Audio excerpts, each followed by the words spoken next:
This infrastructure was not built using existing wealth.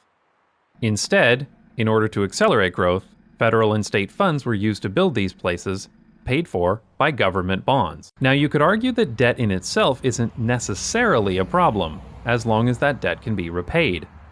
But as we've discussed in previous episodes, sprawling car-dependent places cannot sustain themselves. The amount of tax revenue collected is not sufficient to cover the replacement cost of the infrastructure. The roads, electrical wires, water pipes, and wastewater systems are spread out over a huge area, while servicing very few people who actually pay for it. This creates an illusion of wealth.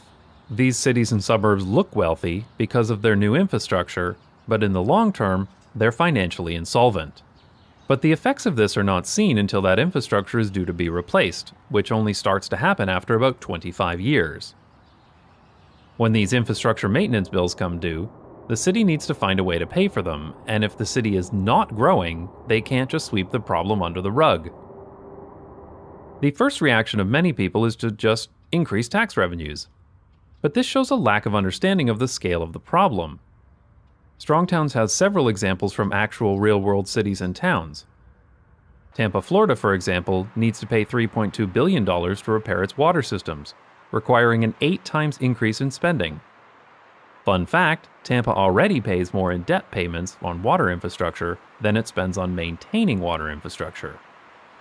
An extreme case is the small town of Bankrupt, Minnesota, which was at the end of life of its wastewater system.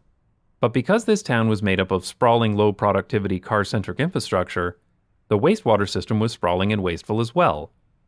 This replacement cost was $27,000 per family, which was the median household income in the town. You can't just tax people their entire yearly income. Of course, in any sane country, a small, low-density town wouldn't have a wastewater system. Each home would have its own septic tank, maintained by the household. But this is the problem with the American mentality around car-dependent sprawl. Everybody expects urban services with near-rural densities.